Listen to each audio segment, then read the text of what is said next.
Bonjour à tous et bienvenue dans cette nouvelle vidéo All Marine. Merci à tous pour votre soutien, merci particulièrement à Blaise et au comptoir du récif qui me permettent de partager avec vous des moments uniques dans cette vidéo que je vous demanderai à nouveau de partager bien entendu. Nous sommes toujours en Indonésie sur un site vraiment protégé, c'est un petit joyau. Et cette vidéo a été tournée entre 20 et 28 mètres. Là, nous sommes sur un fond sableux à une vingtaine de mètres, peuplé très abondamment en sarcophyton. Vous pouvez le voir à la clarté de l'eau, nous sommes dans des eaux qui sont très riches en phyto et en zooplancton. Ce qui va permettre de justifier la présence d'une bestiole particulièrement surprenante, c'est une raie manta. On a eu la chance sur cette plongée d'en côtoyer 3 qui étaient particulièrement curieuse et comme vous le voyez, c'est tout à fait normal puisque nous sommes sur des eaux très riches, ce qui influence la population en poissons et en coraux, comme on va le constater tout de suite. Les raies manta sont des animaux suspensivores, j'ai découvert ça moi aussi en me penchant sur leur cas. Elles peuvent mesurer 6-8 mètres et peser 2,5 tonnes, une gestation d'environ 1 an. Voilà, ça c'était pour mon petit côté cousteau. Repassons sur la population de coraux. Donc le but de cette vidéo c'était de vous faire découvrir d'où venaient premièrement les Acropora echinata et aussi de partager avec vous certaines remarques notamment sur leur biotope d'origine. Et là je pense qu'on va bien faire tomber certaines idées reçues. Comme vous pouvez le constater, je ne vais pas revenir dessus, l'eau est très riche en nutriments, il y a une très grande population de coraux mous, Anthelia, Clavularia, Palitoa et les algues Panida qui étaient vraiment présentes. Là nous sommes en présence de Pavona et d'Acropora echinata. Alors je ne vais pas m'avancer dans la description et la taxonomie parce que c'est un genre qui est un peu particulier comme vous allez le voir. Par exemple là tout de suite on n'est pas en présence d'Acropora mais d'Anacropora. C'est des gros massifs, c'est des animaux qui sont très rarement importés pour cause de manque de CITES et de peu de demandes. À nouveau, notre petite raie manta qui était vraiment très curieuse et qui est venue nous faire un petit coucou. Vous noterez sur la qualité de l'image que l'eau est très riche. Et ça explique toute la façon dont le récif est peuplé. Voilà, là j'étais à peu près à moins d'un mètre, hein, peut-être 80 cm de cette raie. Et c'était vraiment un spectacle, il fallait absolument que je le partage avec vous. Et j'espère que ça vous plaît.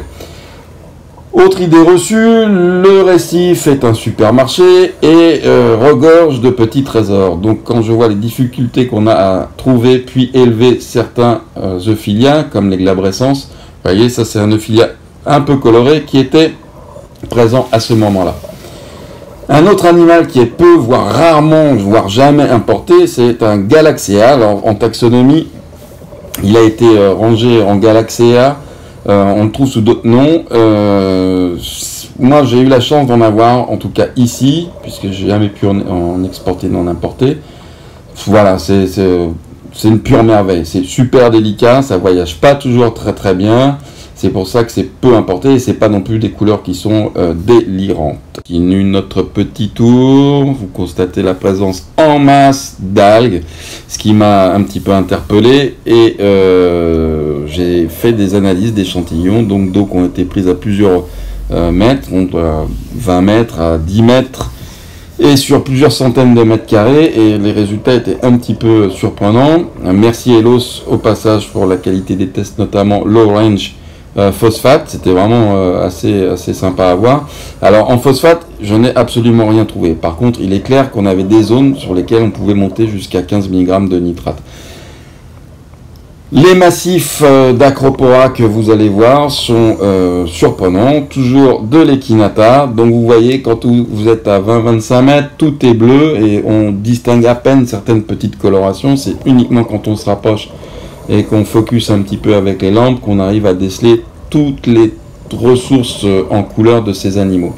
Derrière ce massif, vous constaterez qu'il y a énormément de pectinia, ce qui nous indique un petit peu, pour nous aquariophiles, quelques tendances pour maintenir ces animaux. Très souvent, les echinata sont assez difficiles à maintenir parce que j'ai l'impression maintenant, la certitude, qu'on veut les maintenir en milieu trop oligotrophe, et c'est vrai que la fameuse chose dont on est victime, qui veut que quand tu fais un bac de SPS, tu mélanges pas, et ben peut-être que pour certaines espèces, et ça se vérifiera pour d'autres par la suite, on a enfin trouvé une idée pour, dans un même aquarium, élever des algues, des coraux mous et certains acroporas. Ça pourrait être une tendance, je pense que je ferai une vidéo libre là-dessus. Donc les Padina, ce n'est pas absolument pas l'acropora que vous voyez, ce sont les algues. Donc Padina et Palitoa, vous voyez qu'ils sont présents en masse. Et les déclinaisons donc des Echinata, alors vert, pointe bleue, enfin vous voyez un petit peu, c'est pas non plus, on n'est pas dans des couleurs qui sont absolument délirantes, sachant que sur les tables d'élevage, on arrive à avoir des changements de couleurs qui sont parfois surprenants. Bien entendu, les éponges sont présentes également en masse, donc à nouveau un massif d'Echinata vert. On note à chaque fois que le milieu est très très riche, puisque là, par exemple, on est à proximité de Galaxia, Palitoa qui sont assez envahissants. Et oui, certaines algues également qui font pas la joie, bien au contraire, des aquariophiles. Vous voyez, même sur le récif, vous en trouvez.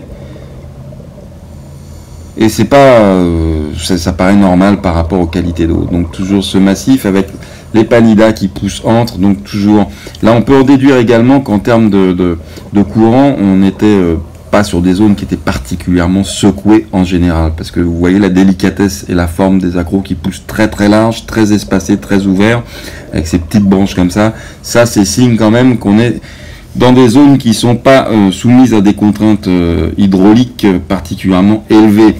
C'est intéressant pour nous, qui avons toujours tendance un petit peu à brasser de façon peut-être parfois exagérée. En tout cas, pour ces animaux-là, c'est clair que c'est une indication de plus pour vous les maintenir.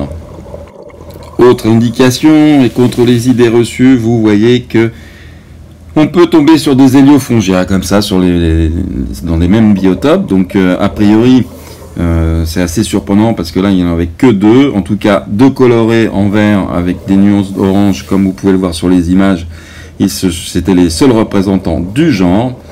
Vous voyez qu'ils ne sont pas non plus contraints à un brassage surpuissant, là ils sont assez tranquilles et les polypes évoluent très lentement, mais avec toujours garder en tête effectivement que ces animaux, voilà, ils ont besoin de s'alimenter. Ce qui est vrai dans la nature est vrai dans les aquariums, et vous pouvez voir autour des héliofongia la richesse, c'est-à-dire les signes que nous sommes en présence d'eau qui sont particulièrement riches. C'est effectivement la population, comme ces Palitoa.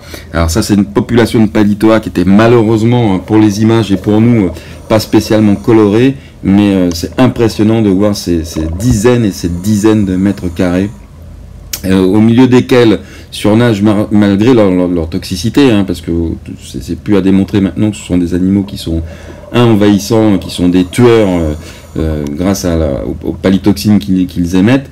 Et on a quand même des petits îlots de résistance de certains coraux, comme cet Alvéopora sur votre gauche, ou ce Galaxia qu'on a vu au préalable. Donc voilà, ça se décline sur des dizaines et des dizaines de mètres carrés, et on a toujours un petit résistant au milieu.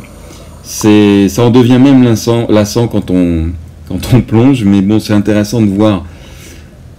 On repart à nouveau sur un Echinata. Donc vous voyez que les massifs, les parties vivantes, souvent poussent en bout de pieds beaucoup plus grands qui sont morts. Alors ça, c'est qui sont morts naturellement. Voilà, on a cet aspect un petit peu comme on peut avoir en jardinage, c'est-à-dire des ronces où les massifs de ronces de loin ont l'air particulièrement volumineux, et en fait les ronces, les feuilles poussent sur des amas de ronces plus ou moins mortes. Un nouvel acropora, alors j'ai pas voulu l'identifier, il est probable que ce soit, vu le peu de contraintes en termes de courant, Gomésie, mais je m'aventurerai pas là-dessus, je laisse ça aux spécialistes et je ne veux pas prêter le flanc à la critique plus que cela. Une petite demoiselle Rolandi qui est derrière, toujours très mignonne, beaucoup moins belle que celle qu'on peut trouver dans le Pacifique, mais toujours sympa à voir. Et puis toujours, voilà, c'est massif d'Echinata. Alors là, on avait une très très grande présence de cet Acropora sur ce site, hein. C'est-à-dire que c'était vraiment une colonie comme ça, faisait à peu près 1,60 m par 1 m. Nosarko, certainement un Acropora. Hyacinthus, vu la taille, magnifique, hein, ces Acropora tables comme ça.